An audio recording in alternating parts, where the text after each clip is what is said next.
There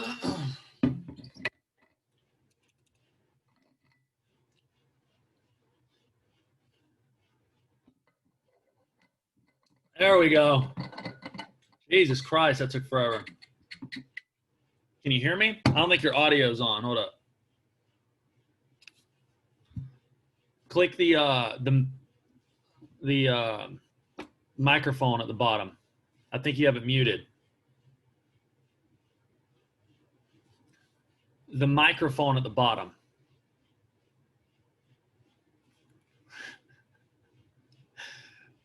Yeah, it should have like a red thing over it. Mine's on though.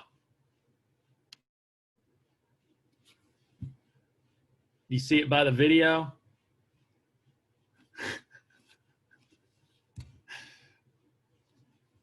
You see the microphone at the bottom left? If you go to the bottom left, there you go. Hey. What's up, man? What's up, man? How you doing? Yo, you going for the shaggy look too? I haven't seen you in a while. Yeah, I need a haircut. I just wait till it gets long enough to where it looks kind of bad, then I just get a haircut. I don't have time. They're too expensive. I don't know. This is the longest mine's been in like 5 years. You get to grow whatever you want now, can't you? Yeah, so I'm not like full-time military.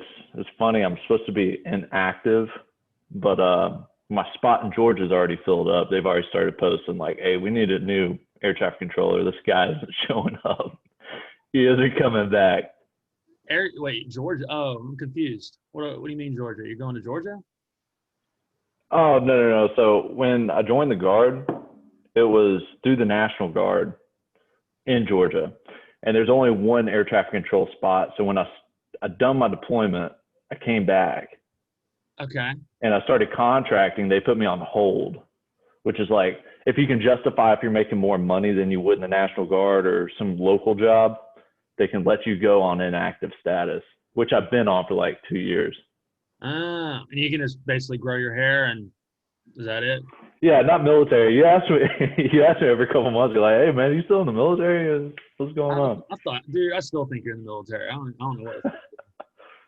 You're just in Alaska. I don't know what the hell's going on up there. Is it super early there right now?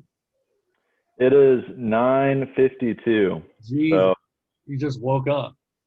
No, I woke up a couple hours ago. It takes me like an hour. This is my first human I'm talking to, so. Oh, Marty's still asleep? Yeah, she sleeps till like 2 sometimes, 1, but she'll stay up a little later too. Shit, she's chilling. It's that baby though. It makes you sleep. You got to grow it, man. Yeah, that's all. She eats something spicy, and he'll just start kicking. He'll start punching. Oh, sorry. Like, let me out of here. Stop it. What'd you say he has to eat that freaks him out? Spicy food. It'll make him active. You said Gatorade the other day, right? Yeah, blue Gatorade. He likes blue Gatorade. It's more like a love tap. Like, hey, keep it up. This is good. That's so weird that it's maybe like that's why their personalities are established by like food that the mom eats. Like if she was just spicy food all the time, you might come out a little spazzy and like hot-headed. But if she he's just like a super sweet little boy or something, or they get addicted to that whatever that food. Like when you become older, that's why you might like spicy foods or sour shit. Who knows? It's proven. They have a tendency to eat the foods that the mom eats while the baby's in the womb. Yeah, they definitely have a tendency. I didn't look at the study, but they were saying that kids are more inclined to eat whatever the mom is eating in the womb. Man. I have the same diet as my mom. All she eats is fucking like fast food, just fucking meat and bread. That's how hard was it for you to quit fast food? I know we were talking about that earlier about you wanting to change your diet. Very fucking hard, dude. I mean, it's just so delicious. Like I love Taco Bell. I love getting a big old burger. It's just I've cut out red meat as much as I can. I haven't had a burger or anything. It's been months now since I've had any kind of anything besides chicken and fish. and I kind of limit chicken now too. It's really just salmon and tuna. But I mean, I'm just adapting, man. I'm just I find it fun to find stuff that's really good for you and add it to like my database of what to eat. And I'm finding ways to make it taste better and stuff like that. But you know, I'll have a cheat meal every now and again. And honestly, I'm appreciating these cheat meals a lot more. So like when I do like sit down and have something good, like a burger or like you know, just something fattening or just not good for you at all. It's Just like straight shit. so good. It's so good now because I've earned it, you know, in a way. Because it's I would feel like shit all the time because I was eating Taco Bell like 3 or 4 times a fucking week, dude. Like I was You were the fast food connoisseur oh, I was. I knew all the deals. I knew how to get it super. just a year ago. Yes, man, it was not good, man. My cholesterol was getting high. I was getting tubby, and I went to the doctor, and I wasn't like unhealthy or anything. He just said I had a slightly above high cholesterol, and I don't know. That just made me like kicking gear and like want to get super healthy and start taking care of myself more. And I've been finding different vegetables, and I'm constantly like researching shit that keeps you that's really good for. And I just feel better too, you know, eating healthy. Yeah, no doubt it's going to impact your mood. Cade was doing that for a while in Kuwait. He'd look up specific micronutrients that most humans were deficient in and look up different foods he could implement to balance out his micronutrients. Oh shit! I would love to do some kind of blood work. You know, the book I sent you. Oh, what's it called? The Expanding your lifespan. lifespan. Yeah, it's called Lifespan. Mm-hmm. He talks about doing. He has a business, or he's part of it. It's called Inside Tracker. Basically, they take your blood. They look at your, I think, like genetics, and they like go in and look at all your shit. And it's actually kind of expensive if you want the full package, what I was looking at. But supposedly it goes through all the things you're capable of getting as you get older. It looks at all your vitamins. It looks at all your stuff basically, and tells you what you should do. Like a personal, it gives you like a personal diet, I think, and it gives you like a personal like regimen on how to live. I guess it even looks like. So I think I actually have the insider scoop on that. Mm. I got to chatting with Mary Shepard. We went to high school with her, and she works at a clinic where they actually take the samples and they can tell off of your DNA what type of micronutrients you're prone to be deficient in, as well as certain foods that you shouldn't be eating, as far as a gluten intolerance, as far as, hey, your body type, they can tell by your genes what type of body type you're predispositioned to have. Jeez. And they can formulate the diet based off that. I think that's sort of what you're talking about. Yeah. So you can just go to the doctor and do this? There's certain companies, and I think they're sort of encompassed with, I think it's more like a DEXA scan type thing where they can tell your percentage of body fat and lean muscle tissue. A lot of those companies will encompass that DNA test. So it's a couple $100. Yeah, it was expensive as hell when I was looking at it. So I guess Inside Tracker, the one I'm talking about, is very similar to whatever that is. Probably just another company that does it. So that's even crazier because that's why diets are so goofy, because it's like you don't know. Here's a pyramid. Eat off the pyramid. Yeah, because it's like so many people are different. Like we're all so different. So it's like to be like eat this is like, you know. Like how do you, I mean, I guess generally, yeah, eat vegetables, but I don't know. There's been people who just eating meat helps them, supposedly. Carnivore diet. I don't know about that. I haven't researched it. It's not good for me, I don't think, for sure. But I guess there's a way of doing it. You know, you can't just eat fucking fast food and take off like the bread and just eat the burger and expect yourself to, you know, that's healthy. That's what Morgan was doing. He was like, yeah, I'm doing the carnivore diet. And we went to McDonald's. And, he was just peeling off the bread. He's like, yeah, he had like a fucking 3 stacks of burgers. Like, yeah, carnivore diet. Lost 10 pounds. Like, word. So he just loading up condiments and just meat. Well, it's the lack of calories that's going to contribute to that weight loss. But you still got to think about the quality of meat and how it was prepared True. and where it came Carbs. from, if it was frozen. Um, Yeah, I mean, if he was killing fucking elk every day and had like meat that he gathered from like deer meat and shit, I mean, I don't know. If you did like an actual study of someone who actually ate good meat every day, but it's just like the fatty. I don't know. There's been a lot of debate with fat and carbs. And I'm not smart enough to even sit here and argue what is even good. Because there's a lot of well, backlash with the it with the goes back carb and forth. stuff. I think Jordan Peterson was doing carnivore as He well was. as one of his family members. My take on it, and I was trying to get my diet right with Cade back in Kuwait. We did a deep dive into exercise, fitness, Yeah, eating right. My take on it is there isn't enough. There's too much variability in individuals and exactly. what might work for them. The carnivore might be great for this type of DNA that's been passed down from this specific region on Earth, and that's what they're used to having Yeah. as far as foods. What's I the think generally junk food and fast food's bad, yeah, there's but general things on.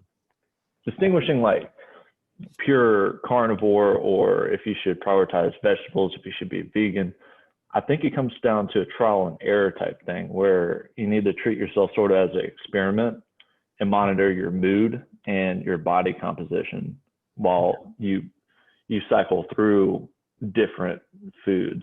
Yeah, just test out what's good for you. And that's an interesting point because it's like you got to think of where these different ethnic groups, evolved from. Because like, is it called Asian flair? Like when they have alcohol or something like that, I don't know. something happens where they, uh, maybe is it a skin thing? I would have to Google it. I'm not too sure, but if certain Asian, I think people in China or something like that, if they drink alcohol, I can't remember what it's called. I have to Google it. But it's interesting to think that wherever these like you think about a carnivore, like people who are, the carnivore does help them. Maybe they're from this weird genetic line or tribe that just straight up, they're just like monsters. They just fucking devoured. They lived around a lot of like, grass eating animals that that all they did was just kill fucking buffalo all day or something, and then now they're more carnivore. Their diet has evolved to where they love that shit. And to top on that, I saw this crazy shit. I don't know where I heard it, but there's some tribes in Africa. I think it's the pygmy people in like the Congo. Their body is so adapted to where they can eat like raw meat. Like they can sit there and eat like a monkey brain and not get diseases like we would get. And that's fucking crazy. What the fuck? So that right there should just show you that there's a fucking slew of shit that. Well, what's the organ in your body that filters all that shit out that we can't use anymore? A lot of people have to get taken out. It's the filtration. I know exactly what you're talking about. I can't. We need a fact checker, Jamie. Listen to this. They're probably like, look at these idiots. They can't remember that goddamn. What is that organ? Not the pancreas, but the. Hold on, we could probably just Google. We're on our laptop. I'm googling it right now. Fucking people are screaming it right now. Yeah, I know it's right in your. Hey, it's the pancreas, idiot. I think it starts with a P though. It's like a little. Yeah, for sure. It's like a little tiny organ above your stomach. I thought no, it's in your lower abdomen, I believe. I remember I thought I had to get mine taken out because it was hurting one time. But yeah, it's like this ancient organ that scientists said we don't need anymore, and it was to break down, I guess, raw meat. And I wonder if you did study these pygmies, if you looked at their. Well, whatever the name of the organ is, I can't find it on Google, but that's exactly what it was used for. And I think that they just are able to utilize that organ, or they just evolved into keep using it. But back to that diet you're talking about, just these people that are just beastly and just eat this carnivore, their genetic line is predispositioned Yeah. to work better with meat. I think that generally in Europe, and this is just a generalization, I think that they had better access to better farming around the Mediterranean. They had more grain, Yeah. so they're more carb tolerant. They can drink their beer, their malt, their beer. Whereas maybe in Africa they just had more so meat. They're more carnivore. And I've been friends with a couple of true Africans, a couple from Ethiopia, and then one or two from the west side of Africa when I was deployed. Mm-hmm. And most of them tend to favor just fruit and just fish. Almost all of them. Yeah. Which is crazy. Yeah. It's crazy when you think about, oh man, what was I about to say?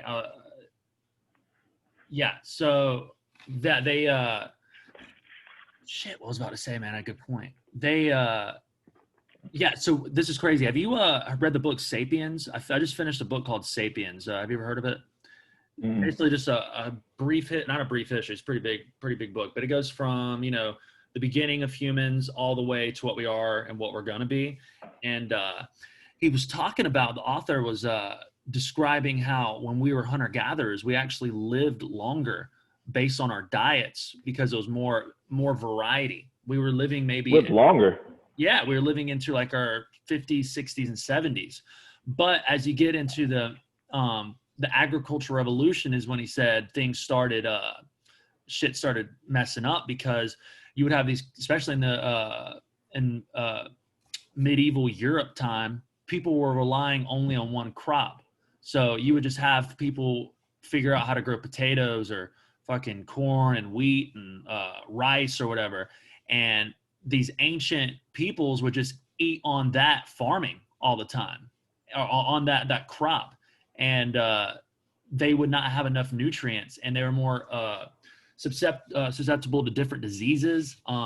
Also, being around a lot of more cattle and different types of animals increased the amounts of getting sick, I guess, with having all these different animals on top of each other.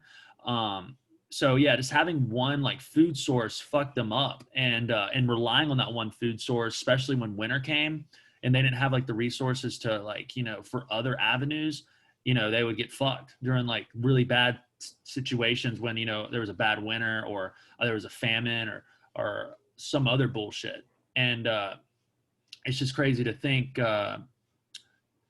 During that time period, it was, and they also, when they would, most of their day was spent working on the farm. So, and they would look at the skeletons of these people who would, tend their crops. They would have these hunchbacks. Their skeletons would be all fucked up. Their fingers and their toes and shit. Everything would just be all fucked up, because all day they're tilling their land, And so they didn't probably live longer because of all these weird body shapes trying to take. They didn't know about stretching. They didn't know about. Oh, fuck no. They didn't have yoga, nothing.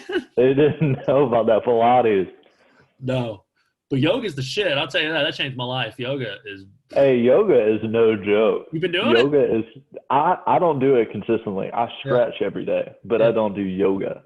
Yeah. I did yoga with Cade maybe 3 weeks straight. We did like a 21-day challenge in yoga. And man, when you finish yoga, you'd be stretched out and you'd be sweating. Oh, almost. Yeah. Dude, depending on the type of the mood the instructor was in, you'd be sweating, and it's a full body alignment. Oh, dude, it feels fantastic. Like your posture's better. You're just like wringing out these areas that are that you never like stretch usually. I do yoga with Adrienne. She has a lot of different 30-day. That's who I did. That's who I did it with. Oh, you did yoga with that? She's like the best, hands down, I would say. So I just do a video of hers like 3 or 4 times a week. But yeah, she knows her shit, and it's just, you get high off of it, man. Like when I'm done doing it, I'm just like, oh, this feels so much better. Because I don't think a lot of people realize how tight everything gets, especially like when we're through what we do throughout our day. I really see it as like, How our environment is, you got to think most people sit in a chair all day long, I do. and then when they get home, they sit on the couch, and then when they're done with the couch watching TV, they'll get to the bed. Yeah. Think about the hour in the car too. So you get up, you Hop in your little metal box. hop in your little metal box with the fucking wheels. You And a comfy chair. You basically are laying down, which is, some people already have a bad way of sleeping that fucks up their shit and neck and however they're laying, whatever their pillow might be too raised high or their neck's all weird. There's so many shit that can go with sleeping. That's a whole other topic. But then you get up, you stand up for a little bit, and once you're ready to go to work, you sit in your fucking car, you commute to work, and then you sit down for what, 6-7 hours sometimes on your goofy computer. You get up every now and then, you go to the bathroom. Your goofy computer. And then you get home, get back in your fucking car, and then you go home and sit down, watch TV, eat food, and then you go back. And you're so tired from sitting down. Man, that day was draining. Yeah. So, and then we think, go back to the hunter-gatherers, man. They're running around. They're up and up all day doing shit, making stuff. Getting their food, their natural food. Yeah, eating that natural shit all day, just living. But we're in these weird boxes all day, looking at. But let me and you be real. What the access that most people have, especially in an urban environment, of being able to, hunter gatherers, they were straight up beasts. They were healthy. They lived longer. I encourage you to live that lifestyle. Not everybody can. Not immediately, not right now, not until they're financially independent. What would be the biggest tips that you could do in urban 2020 living? I think we're slowly moving into that. I think I was telling you yesterday about the 15-minute cities that they're slowly looking at. I think they're testing it out in Portland and Paris, I think, where it's like you have a whole community within 15 minutes, I think is what I was reading. So you would have parks, the right places to eat. People's jobs would be all in that area where you wouldn't even need a car. You would just get up, walk over to where you want to be, and you got your whole community all around you. And it'd be even better if you have friends and family within there. So everything is just walking distance, everything you need. And whenever you do want to travel somewhere far in a more advanced society, you take like a little tube there instead of fucking cars everywhere. Like a hypertunnel? Yeah, honestly, yeah, they're working on that, like a hyperloop. I think that's what they're working on in China, that Virgin's doing. And I think Elon Musk even was the first to come up with that, to mention that idea. But dude, cars are just, especially in America, man, we're so spread out. We need them. But once we get an infrastructure that's set up to where we can easily travel a lot quicker to different places, it'd be a lot safer, more efficient, because you could just have it could be a lot faster because it's all in these tubes, But there's just too many car deaths, man. Like, too many people are just slamming each other all day. They're little death boxes. Yeah, dude, they're so fucking dangerous. After my car accident, man, every time I get in the car, I'm like, what am I doing? Who knows how many idiots are out here? Like, it doesn't. You're going 60, 70 miles an hour. Flying. One inch could mean your death. That's just so stupid. It's so dumb. Especially here. I'm driving on straight ice. Oh, is it bad out there? Ice, snow, in a blizzard. And these people are just driving around like it's Sunday. What? But anyway, dude, like what you're saying about how would you change society? The thing is, you would have to start at an early age and get them used to habits like that. So what's fucked up is that we're so cozy. We can go and get in our cars and go get a nice big burger down the road. I can go watch the TV. Oh, I can go on TikTok and watch videos all day, or I could go fucking watch YouTube all day or whatever. We're cozy, and a lot of people just lack motivation, and really the only motivation they get sometimes is just to go to work so they can have money to. And the thing is, they spend most of their energy probably at work, and they're tired and they don't want to fucking do anything else. They don't want to go work out, Yeah. They're mentally tired of dealing with their boss or talking to coworkers they don't care about. Well, philosophically, we're looking at a stagnation. You're looking at people unmotivated to go, but what do they do most throughout the day? They look down at their phones. Yeah. They look down. I mean, they look down at their computers. Yeah. They're looking down while they're laying down, Get that geek man. looking at the TV. I'm doing it kind of like Enter Shikari. Look up, take to the skies. Oh yeah. You're looking down too much. Philosophical Posture. Yeah, and that's even crazier when we've actually done studies of having a good posture. Even looking up to the sky, looking up is increasing better vibrancy. The vibrancy, or even chemically, you're getting better chemicals, endorphins and serotonin's going to be kicking in. For some reason, when you're upright and your neck's back, or when your head's up, for some reason, something's being triggered there, and nature wants you to do that. And for some reason, when we're all hunched over, there's cortisol spikes that fucks up your mental health. And just simply changing your posture and stretching more, or working out more, you're automatically going to increase your shit. And, when I know it's been said 1,000 times, but, like when people who are overweight and they're like depressed or, anxious, it's like, you probably need to go for a run. You need to sweat. You need to do something to awaken these dormant chemicals that are dying to come out. But instead, you're eating fast food and getting a quick little charge to clogging them up. Yeah, and that goes with a lot of stuff, man. I mean, we definitely need to change the way we live in our society. But I mean, like I said, I think we're slowly getting there. We're realizing the benefits. It's just going to take time because, I think people are working out a lot more than they did a couple of years ago. I don't think people were going for jogs in the 50s. There was no really, not many people going to work out at the gym not too long ago. But in the 1950s, 60s, and better diet, 20s, 30s, 40s, not necessarily even a better diet. What they did have is the education system. You ever seen old PE videos of where they'd be working out in like the 30s, the 40s, the 50s?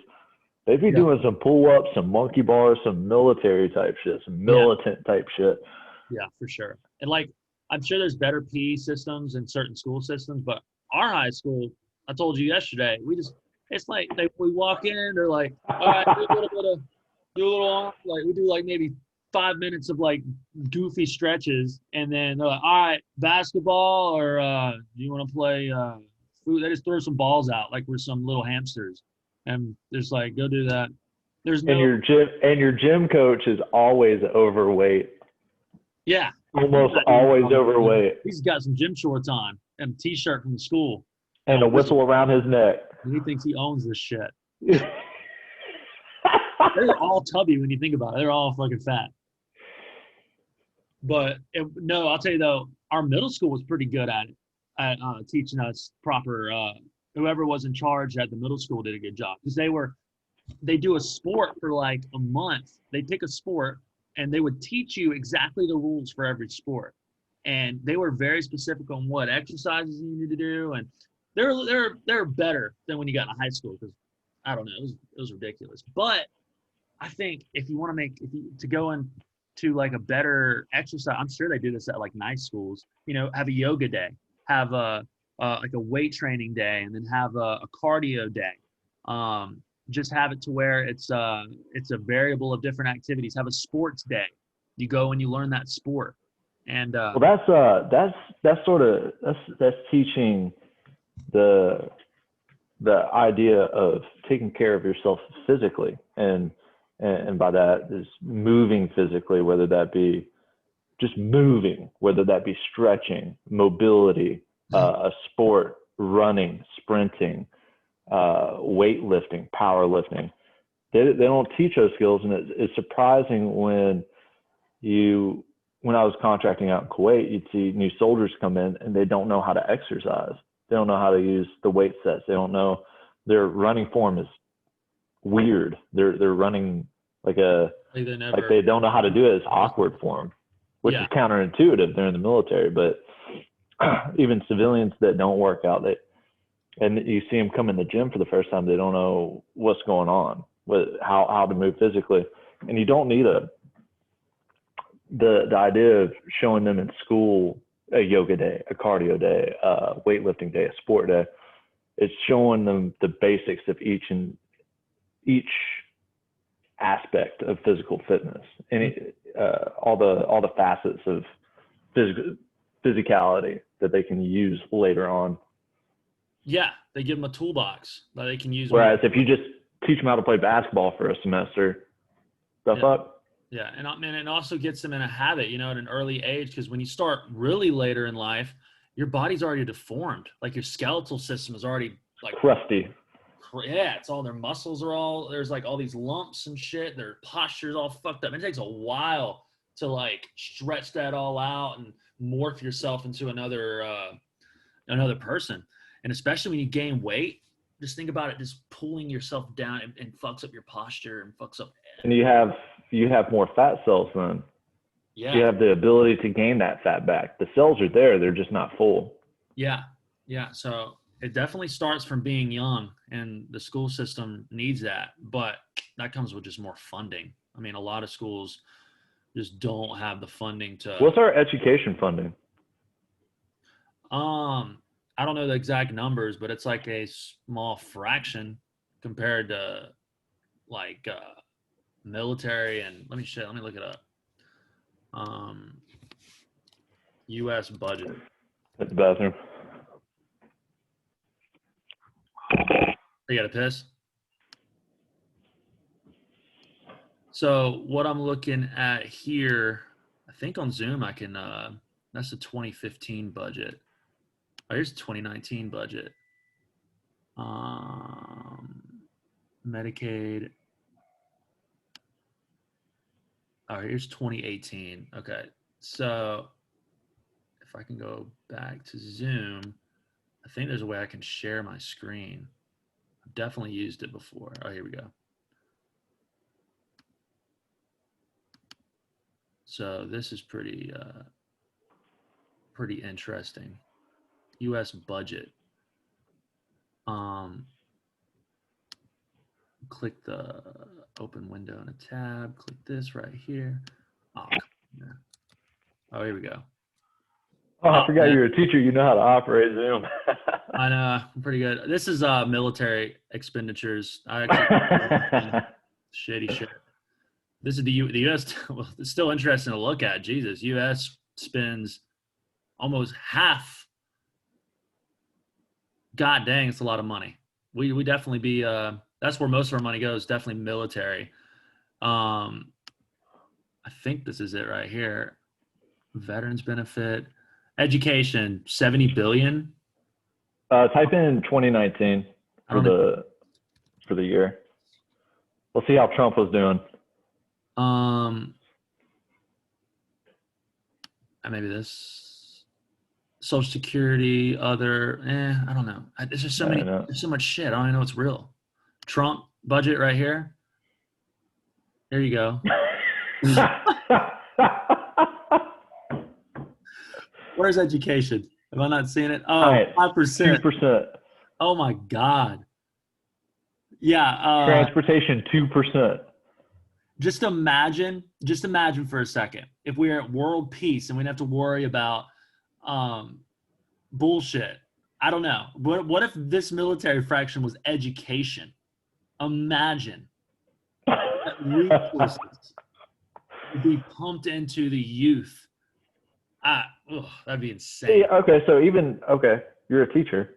Even if we have all that funding, how do we implement that to change, let's say, even to start out, the physical education process of teaching them how to take care of their bodies? You would just need a slew of scientists, a lot of people smarter than me to like sit down and analyze all this. You would need to look at, especially with school lunches, improve that. That's so trash. It's so trash. So just make their diets, amplify the diets, amplify the workout regimens like we talked about, Have people come in there and say, all right, we need to do stretching this day. All right, we need to do strength training this day. Oh, we'll teach you these sports. They'll go through like every sport, get them into all different kind of shit. And we didn't even talk about academics. They can go and even extracurricular activities. You can require them to have cooking classes at an early age to teach them how to cook basic shit. Have outdoor class where you go outside and you learn how to make a fire. You know, you learn how to do certain knots, like a fucking Boy Scout shit. Who knows? I don't know. But you could do all different types of stuff, more engaging hands-on things to where these kids aren't constantly just sitting there taking notes, memorize, forget, looking down, forget, memorize, forget, and just like, you know, they're not getting like substance. And, you know, more field trips. Field trips are great. You're going to have to where you're there and you're enjoying it. And man, imagine living in a society. Yeah, they can hop in these tubes and go to these different places all around as a class and go to different museums, different infrastructure or buildings, and who knows? It could be revolutionary. It could be like you could see, and that would be such a benefit to our communities and to the core of our nation. You know. Well, that's the next generation. They'll be leading us. I know. It'd be they'll be running the country. It'd be such an investment. And we're teaching them mitochondria and foreign calculus, some ambiguous calculus. Yeah. Like, okay, rule the world. Whereas you can with that budget in the education system, you could start sort of filtering them by what they're good at. Have some general classes on everybody's going to have to learn how to cook and feed themselves if shit hits the fan. Doesn't Germany? But whereas maybe at the age of like 10, 12, and their personalities are developed, they're getting into themselves, you can filter them what they're good at, better at reading, better at math, better at problem solving, debates, what philosophy. Age, though, do you think you should do that switcheroo? Because I feel like they should all be introduced to everything before decisions are made into what they like. You know, if we were cutting them off at, you know, when they're 10 years old, I mean, I think 16. 16. It's a couple years post puberty, and we hold on to them for another 2 years, and then say we were running like the X-Men Academy, like the trial version of all this.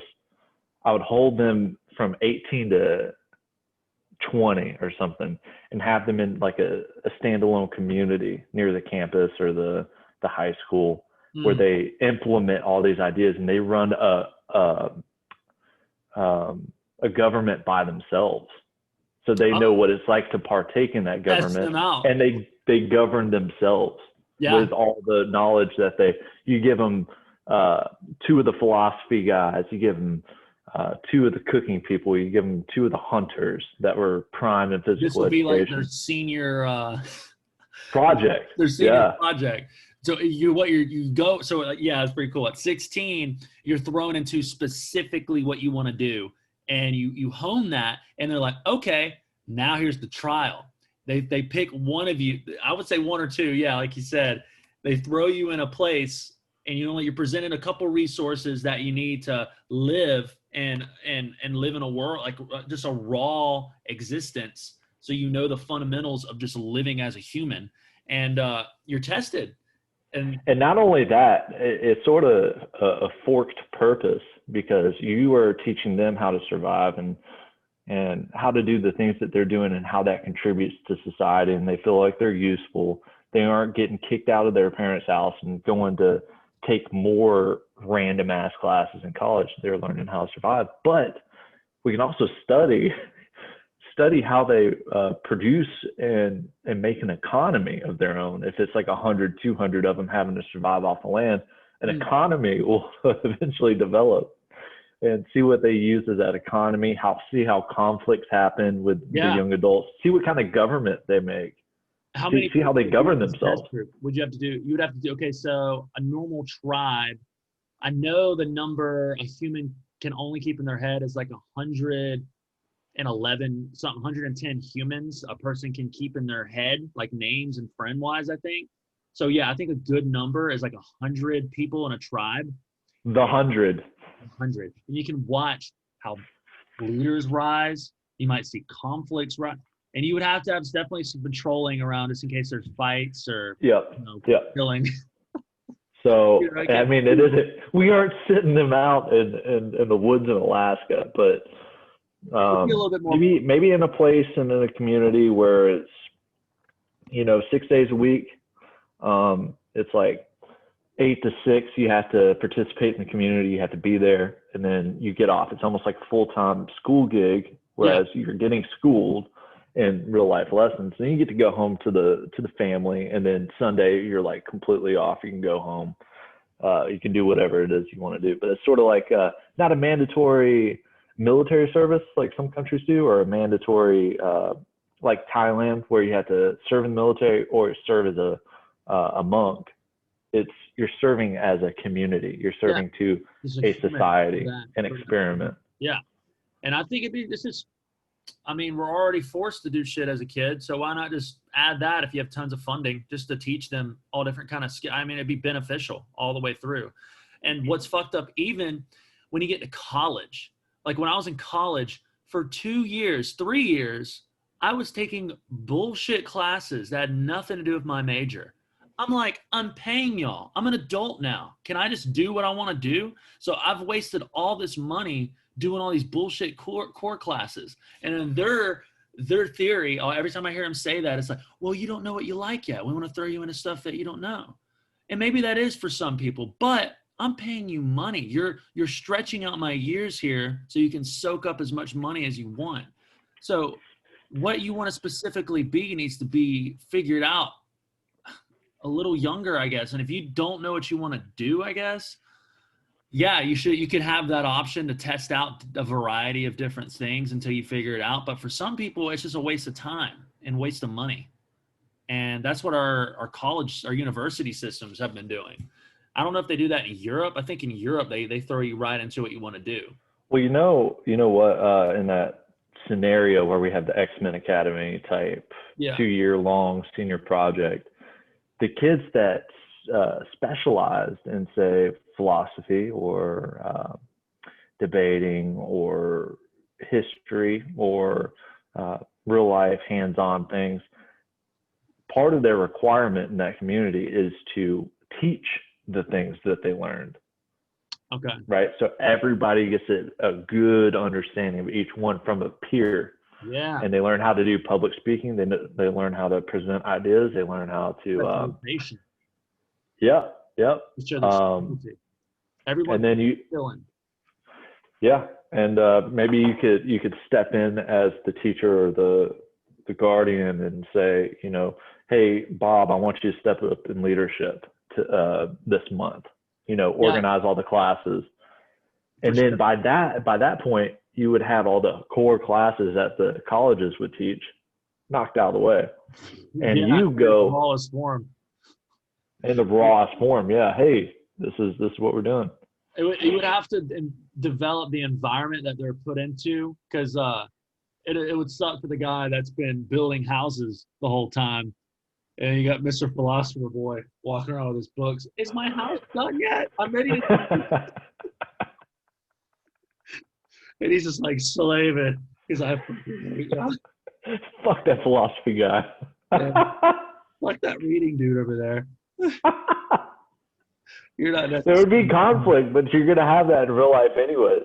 Yeah. It's just more passive than it probably would be in that environment. Like a certain amount of things. Like you can't just have a certain group making well, maybe that's how it'll be. The beginning of it, the people would have to step up and do the hard stuff.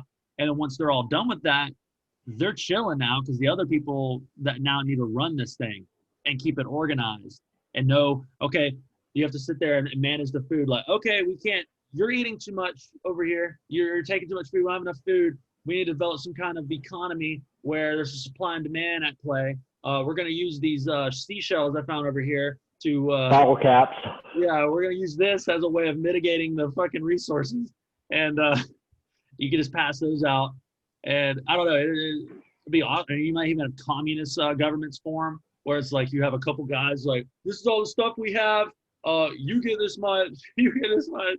And it'd just be Who knows? You have new ones probably come up too. Like, I don't know. I don't know. It'll be interesting for sure. It would be interesting if you were to, or the United States were able to form these small nitpick communities within 10-minute walking distances. Mm-hmm. And we set up on the outskirts this even smaller experimental community where people from some of the smaller communities that you have made come in together on this small community of 18 to 20-year-olds that are doing this little experiment. Yeah. Yeah. And hell, let's from different schools, because if your community's small anyways, the education system's going to be small. I don't know how many communities that would encompass into one school district from 5 to 18, but bringing them all together to form this community, because it's already going to be a small community. You don't want to know the people. You only want to know a couple of the people you go in with. Yeah, and that's usually how it is in high school anyway. You just know about 100 to 200 people that you're familiar with, and you know them throughout your freaking whole life unless you move, So you see everybody grow up. So might as well, honestly, in this utopia where we spend all our money on education, we don't need these privatized colleges. Let's just make it to where, I would say to the age of 25, when the brain is fully developed, have just straight up training, just all the way from 4 to 25. You're going through all these different trials and the college is already paid for because our education system's the size of the fucking military budget. We'll be able to pay for all this shit. And as you get into your 20s, your early 20s, they'll have little avenues that you feel like going into, and it keeps getting sharper and sharper until you're like the fucking best of the best of whatever you want to do. And most people already are getting out of college at 25. I don't know about maybe master's degrees if you're killing it, but you can have an extra avenue of training if they need it for whatever. But I don't know. Sounds pretty solid. And then you can have the option of, go be free. If you want to do whatever you want, go be free. Don't have it. Don't leave. You can leave, but you could have been a master, and you're seeing some of your fellow peers that have been in that system for a couple of years succeeding and being masters at something. Yeah. And I guess you can have programs where, if someone's like, man, I really did not like the path I chose. I don't really feel like painting anymore. I want to be a mechanic. I want to work on cars. You can still go to a place and they'll start. They can take an aptitude test on all the previous generations that have mastered that up to 25 or whatever age, and have them specifically have a retraining class. Yeah. But what's the problem where everybody wants to do like one thing and no one's doing certain things? Because think about a lot of the jobs we have on this civilization are things that people don't want to do. They're just forced to do it. They're just in a situation where, I don't think you're going to have a group of guys like, we're the ditch diggers. We like digging ditches. Like, it's not. Well, I think at the point that we'd be able to implement such an education system, and we haven't really talked about real life how we'd implement it, with our government now, is by the time we'd be able to implement this, I think the AI could do a lot of the non-creative jobs. Automation for sure. We're already talking. Automated into the non-creative jobs. Yeah. We're gonna digging ditches, taking the garbage. That should be automated right now. I don't know how it's not. Yeah, for sure. Like put a tracker on this dumpster, have the truck drive. I mean, some of these cars can drive themselves, and just pick up, sense where it's at, have a magnetic thing and dump it. I don't know. Well, we're already getting Teslas that are driving by themselves. We're going to have semi-trucks that are going to be automated. We're not going to need drivers anymore like that. Or, like you said, we're going to have machines that are just building houses. We're going to have we don't even need waiters and waitresses. You should be able to go to a place, type in what you want. It comes in from like a thing, eat your food. There's probably going to be barely any cooks left. But the thing is, like, I like people, I don't know, that'll be a hard one because with the jobs that they don't want to do per se in the school system, this theoretical system we're doing, the year or two maybe leading up to their internship or whatever in the community where they self-govern, the 2 years they spend doing the things that they're good at and have tested high for. So somebody's going to have a knack for cooking, right? Somebody's going to test higher than the other 50 kids, and that kid will get the cooking slot for learning. To innovate cooking. What I was saying was more of like, I guess if you need like fast, quick food, and not necessarily, hopefully not fast food. We'll have like quick, healthy meals that can be produced super fast, so by a machine, you know, and you can just eat real quick. But you know, keep the gourmet, the excellent chefs innovating, making new shit all the time, because it's like. I'm not talking about innovating. I'm talking about them learning the basics, like learning how to make all disciplines of food and anything that's wildlife, anything that's the whole process of going through. And whoever scores high, it's only like a year mandatory that you have to do that, and that ensures that even if we get automated, that these people, if automation turns off or isn't present, we get EMP'd, whatever, they have the backup skills to do it.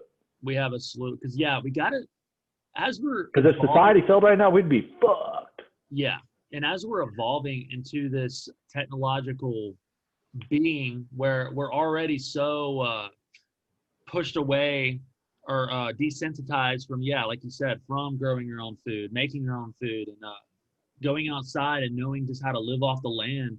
If shit does hit the fan, a lot of us are fucked, you know? So it's scary to think what would happen. And a lot of certain people would survive. Only a small group would survive. And you know, a lot of the other people would just fucking perish because they don't know what to do. So yeah, definitely teach everyone these skills. So we need to have where we're looking at our primitive selves, our primitive human self, but also embracing our future selves, this technological revolution that we're riding at a rapid pace right now, and we're trying to keep up. But we also have to stay tuned to our what we are. But who knows? Maybe we might get to a point, like I was telling you yesterday, where we're eventually going to have we're going to be like these bio/robot things where we might not even need to work out. We'll have these fucking things we put in our chest that makes us live forever. We take these pills that, you know, we don't even need to stretch anymore. But we just have our brains and we get these sick ass fucking bodies. And you can run faster. You can fucking lifting anything you want to do. Your brain's faster. So I don't know. But as of right now, we do need to embrace these primitive. That's who we are, and that's the baseline. It's proven. Yeah. You need to eat. You need to eat right. You need to move your body. Look about your posture. Don't be on your phone too much. These are the basics. Yeah. As of right now, we need to embrace our primitive, our equipment, the shit we got right now. And our head is somewhere where we don't hit those baselines every day. Like wake up, work out 5:30 in the morning, get your workout in, and then go to work. Mm-hmm. Eat right, stretch at the end of the night. Baseline. And then secondarily, you know, obviously with COVID and everything, but you want to have social health too. You want to have people that you're close to. That said community would help that. Yeah. But people are ignoring these baselines because they're living in this weird in between, because they've ignored the baselines of what makes us human and what makes us operate correctly. Mm-hmm. They're living in this in between where they're not even getting able to push forward because they're too tired in the day from missing out on working out, running, stretching, eating right.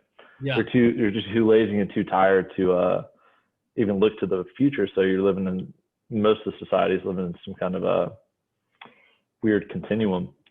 Yeah, it sucks. We definitely need to flip this shit on its head. We definitely need to change everything up.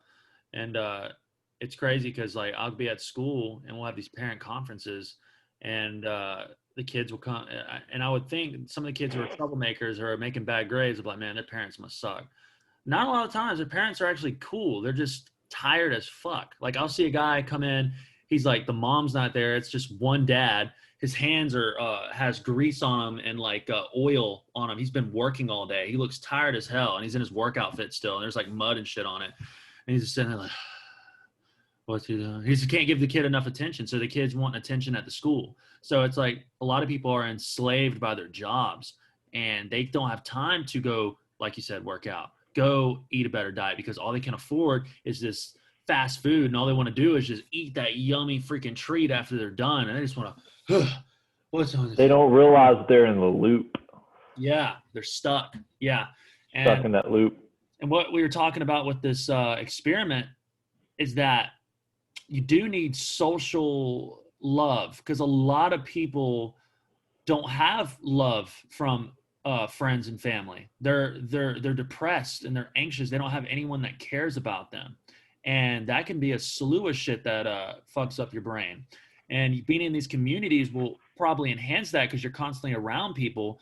But also, there's outliers. There's people who just don't fit in all the time. You're gonna have that in nature. You're gonna have people who are variables. They're gonna have mutations. I mean, no, I'm not saying you want to be part of the cool crowd. You want to be, but I think there's something going on, obviously, with how people look, and you're judged on your body type. You're judged on how your face looks instantly at a young age, and you're selected in groups because when we start sexually maturing, you're going to see people hanging out with certain people just because they look a certain way, and certain people are going to be pushed out. So as a radical theory, and I know it's not, majority's not a bit true, but a lot of people who didn't fit this type of human, people who don't have the golden ratio, or they don't look like, they're not good looking humans, they're going to be cast aside, and they're more likely to get into weirder shit to express themselves. Like they're going to wear weirder clothes. They're going to do their face all weird. They're going to act a certain way just because it's like a deep subconscious thing where they're trying to get people to look at them. They're like, please give me attention. I'll do whatever. I'll be a clown. I'll dance around. So it's like you'll have, I don't know how much of that is necessarily, it's probably just a smidge of that is true. Because, I mean, there are tons of people who are into cool shit or interested, like weird things. Well, that's definitely true, because I was telling you about my coworker and how he hates two things: Kamala Harris and furries. He fucking hates them, dude. And as far as the furries go, I was like, he went to a lot of these conventions he's working at, most of them, but he went to a couple just for shits and giggles. And I was like, were there any fine chicks there? Were there, what did the people look like? I said, maybe sevens, any eights, any sevens, any sixes, because let's face it, the geometry to your face, that's your looks. Help you a lot. That's your looks. It's going to help you. If you got an eye down here and an eye up there. And most people, if you took 1,000 people and you said, hey, place a number on him, there'll be an average number, and you'd probably be able to guess that number. For boys and girls. I mean, I know girls get a lot of hate. They get upset when they're rated 1 through 10, but guys are 1 through 10 too. We're all 1 through 10s. So like, you can judge it. Everything is put into numbers. We can put everything into a number. So with that being said, I said, were there any like sevens? Were the girls sevens? Were they sixes? He's like, there were probably threes, maybe fours. I was like, what about the dudes? Ones, twos. I'm like, shit. But being a furry, specifically, the majority of them, from a guy who's very logical, were rated as such. And I think that they got pushed out, like you said, while growing up, they were pushed aside, and they felt like they needed more attention to be able to express themselves. In their own little worlds they found on the internet. They found places where they could be an avatar, and maybe their sexual development was all skewed because they weren't getting attention from whatever whoever they were interested in. And I guess they developed different teams. Who knows? I don't know. Yeah, that's part of it.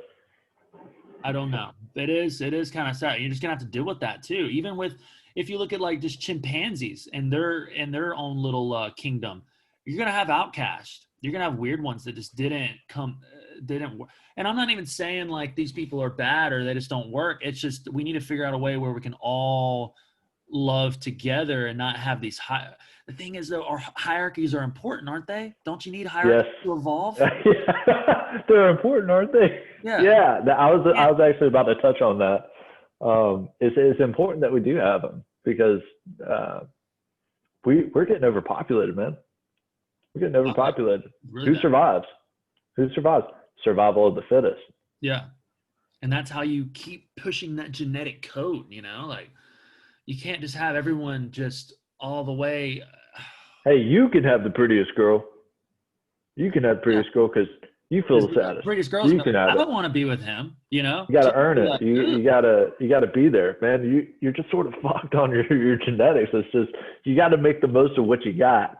Yeah, Even if you're and lower, you can rise to the exactly. occasion. That's why we should have the school system that encourages you a way to build yourself. Even if, You're ugly as fuck, but you could be rich. yeah, okay, yeah. So if you're not, the Maybe class, you put the uglier ones into a category that could they get them more money, get them better brain assets to be more financially independent oh, and average out that way. what's funny You is know, like, I read a book, not a book. I read a series back in the day. This is probably a decade ago. yeah, Yeah, about a decade ago. It's called Uglies, Pretties, Specials, and Extras. It's actually a pretty good series from what I remember. okay, They start out in the society, highly advanced, several hundred years in the future, where everything's automated. Your food's pushed out. You just press, and your food comes out. You can request anything; it comes to you. mm, And these people start out as regular humans, as uglies, up until the age of 16. Then they have a coming of age surgery where they take all the lines and they're all just almost perfectly beautiful they give them that on golden all ratio, scales. They give them the ratio, whatever the which fuck is that scary that ratio that's is. even measurable. That you It's can measure. measurable. So they do it in this, and when you turn 16, you get to turn into a pretty. Mm, And in that pretty transformation, they turn you pretty. They rewire your brain slightly so you have an inclination to only want to party and chase euphoria. So you get your young 20s out of the way, right? They mm, just have these party towns where you just go in, you party.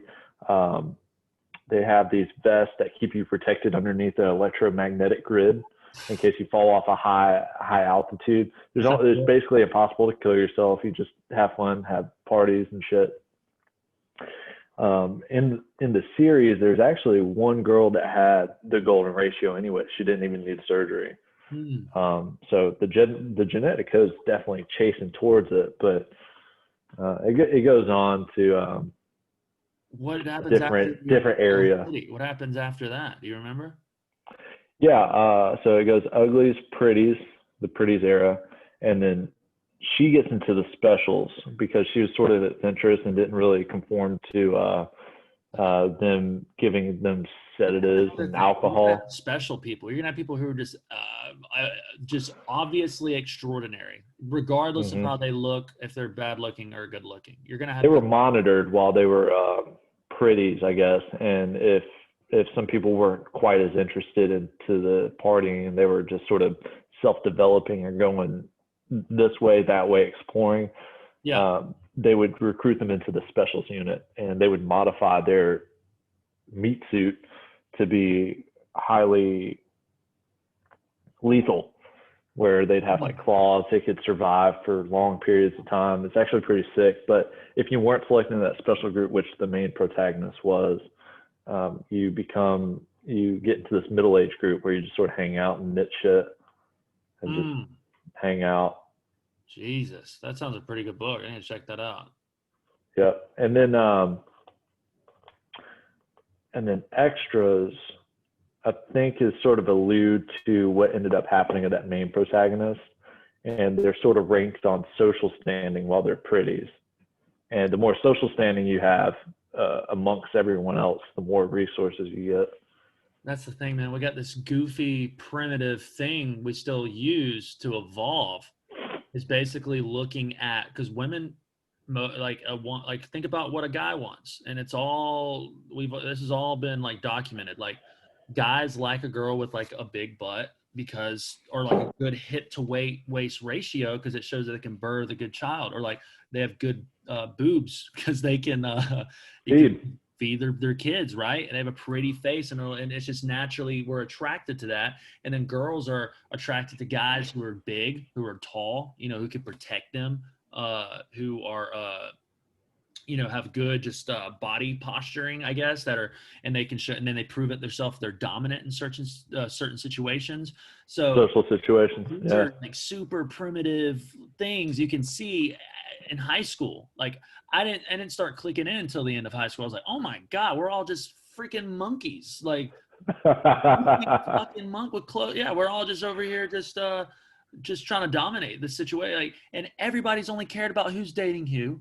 Everybody's only fucking caring about how they look, what they're wearing, and then you have groups forming. You have like the alt kids. You have the goths, the emos. You have the freaking country kids. You have the preppy people, the athletic people, and who's cool, who's not cool. It's like we've naturally have these alignments for what is cool and not cool. And what's interesting is, like, I teach my kids, and what they think is cool, what's cool is these like TikTok kids, these like ones on there doing like the dances with their shirts off, and it's all about how they look. It's all just this egotistical, narcissistic fucking takeover of our youth. When I look at what they're what they're obsessed with, it's like, how many likes can I get? How many how can I Be validated just, today. yeah, but not in ways that are even interesting. Not even in ways that are like I did something, like they didn't take time to be creative and like learn something or present something. I don't know, just something with skill. It's like it's all still strictly coming from, do you look how pretty I am? Did you see I got a nice butt, and look how I'll shake it around. Like it's it's crazy. It's kind of insane how we're still upset, but that's the thing. We're monkeys. We love it. Are monkeys. But you got to understand the thing about high school and even today is, even in the 40s. I talked earlier about we're living in the middle, somewhere in this looping land where we don't realize our baseline needs and our goals and our future. We're living in this baseline. You're not even really living in the present because you're looking down, you're looking at your phone. You're not even looking at this middle that you're stuck in. Yeah. So you're not even realizing what's going on. You're not realizing that these social things are happening. Yeah. You're not realizing what's triggering these things. Hey, this girl looks attractive. Should I make this mistake? It's your monkey brain. Yeah. It's should I be wasting my time looking at hot bitches on TikTok, or should I be developing myself because I seek validation from myself? Yeah, and it is a drug. That's where validation should come from. It's a drug. When you see like a pretty girl, you're like, everything just lights the hell up. You feel it going through your spine, and you're like, oh, I gotta get out of here. A thirst trap. That's what they call it, thirst trap. Because you're just like, it takes over your body. You're like, oh my God, you just get so excited. You just like fucking lose it. And yeah, and that's just what we have to procreate. We have guys strong wiring, always horny because they're designed to constantly reproduce. We got it back in the day when we didn't have a lot of humans. Our hardware was designed to keep breeding, so we have more and more of us. But now it's like, shit, there's way too many fucking people, and we just have like these like triggers of constantly wanting to fuck and mate and whatever, So it's kind of like a weird fucking situation we're in right now. It's because we got these brains that create, we imagine, and like you said, with the present moment, where we need to lock in on the present moment. We've recently discovered that we need to be in the now, which, as cliche as it sounds, this is the only thing that exists. Everything else is a figment of our imagination. And we're always defining ourselves, what we're going to be later, or what happened in the past. It's good to reflect. It's good to think about what's going to happen later and prepare. But also, we have to. Well, that's where meditation comes in. That's where you sit down after a yoga session or something, after your damn, I can't even think. After you've done something decent for yourself today, yeah, sit down, meditate. You can reflect on the past, what's happened. You can reflect on anything that's going on in your mind for the future, and then you can hone in on where you're at presently. And then you could start your day and not wonder or accidentally fall in the pretense or the past tense, or too anxious about the future. Exactly. You're steady, you're stable, you're stoned, you're in it for the day. Yeah. And our minds are always it transcribes to our bodies. Like when you're always kind of like fidgety and shaky and stuff and your head's going, you're thinking about other shit, it goes into like who you are in your body physically. But if you could sit down and meditate and breathe, do breathing exercises and calm everything down where you're like till you're perfectly still, you'll go out through your day doing things a lot more slowly and you're having more purpose in the things that you're doing, and you're enjoying your food more, you're enjoying the sun more, you're talking to people in a more, you're deeply talking to people with more attention. So what it is basically paying attention. It's like that's the golden thing. It's about Well, you know what? To anybody that might watch this, you're recording it and posting it, right? yeah, I'm gonna put this on YouTube and hopefully I can do something on Instagram, and then I could probably snip out some shit I can put on TikTok. For the desensitization, you said enjoy the conversations you're having with people. Be more present in that conversation. Yeah. There's some called euphoria desensitization, or euphoria. It's basically where you go on a cold turkey, you drop your phone, you drop computer, you drop shows, you go to baseline, like baseline. Okay. And I experienced this the most after I got out of basic training, and I didn't have a phone, I didn't have shows, I didn't have fast food or anything. Yeah. You appreciate more what's current right now. You aren't wrapped up in what everybody else is doing. You stabilize and your endorphins return for basic things.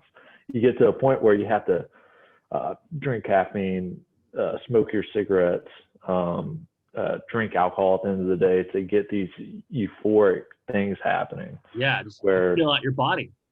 Every now and then you need to go on almost like a pilgrimage internally in the comforts of your home. Or you could go out like some of the prophets and all these said religions and do some and, of the fast. What's his name? Fast, drink a lot of water, meditate, and you'll reset your whole what's it called? Circadian rhythm, your whole being. Yeah. I saw this TikTok today. This girl was talking about how we're not waking up when you wake up, you should go and see the sun right when you wake up. Because we used to just wake up outside, the sun would hit it would trigger the proper melatonin that needs to be kicked in at a certain time when you do get sleepy. So there's a lot of things we're so attached to this earth. Like I even saw some shit where our nostrils, like when you feel like you're breathing more through your left and your right, that is correlated with the moon cycles, supposedly. Like we're so connected to this everything around us, so I mean, we've been here for 13,000 years. More than that, humans, what, like 200,000 years? Crazy. I mean, like, think about it. Like 90% of our existence has been hunter-gathering, We've just recently on a very small split little fucking thing, a sliver of time, we're having to adapt to this fucking world. Our consciousness gets to experience this rapid growth of humans. So we're riding like the craziest wave in human history right now, and we're trying. We're trying to balance all the technological innovations into our everyday lives and our baseline, which is the majority of it. Mm-hmm. But we have to look forward to the future of these technological advancements to help us maybe with our basic needs and become this meta AI, roided up Adderall type and perma-existence. I'm not excited. I am excited, but not excited to see the debates and arguments that are going to come up, because you're going to have a lot of the real ones that we need to have. Yeah, you're going to have a lot of religious people fighting over things about how should we do this or not. Like you're going to have a lot of politicians in our public. Maybe our current government's a little too slow to accept some of these ideas, but we also don't want to go so fast to where we fucking kill ourselves. You know, we don't Yeah. want to go too Or crazy, lose control. or we lose control for sure. So we got to steer this correctly in a balanced way. And I like, what are going to be the big questions that we're going to be asking? Like, what should we do? Should we all be a universal consciousness? Should we give up our individuality and just become these expressions of this ultimate being that we're maybe creating right now? Are we creating some technological god? Oh. Second pee break. I'm pissed once. I'm a fucking man. But yeah, if anyone's got this far on the podcast, I appreciate y'all watching. This is my first podcast, and I think it's been pretty fun so far. I'm gonna keep doing these. But if y'all ever want to do a podcast, just hit me up on TikTok or Instagram, and we can sit down and have a conversation. I'm down to talk to anybody and just shoot the shit. I just like talking and learning about other people's perspectives. But honestly, how long has this one been? Has it been like 2 hours? 3 hours now? This is a professional podcast at this point. How long have we been talking? I don't know. You wanna shut this one down? Yeah, man. I could go all day, I imagine. Yeah, but hey, dude, it was good seeing you. We need to do this again. This is fun. Yeah, man. A phone call. Get a lot more. Get to lay out the shit more. I feel like. Yeah, to like preemptively sort of get it ready. For sure. To getting that line. Yeah, I'm good. Every Saturday or Sunday, whenever you want. These are the best days for me. Just a bullshit or whatever. For sure, dude. I want to do this all the time. I actually enjoyed this a lot more than I thought, because I was like, it's more of a chore to set up the Zoom meeting and get set up all the shit. Actually, you came up with some good points. I like the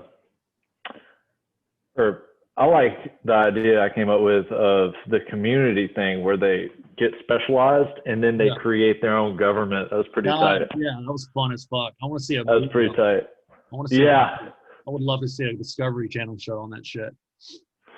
Yeah, man, I gotta take I drink this strong ass coffee, man. I gotta take a shit. I hear you, bro. All right, man. It was good seeing you. Go enjoy your shit. All right, bro. I'll talk to you soon. All right, peace out. Yeah.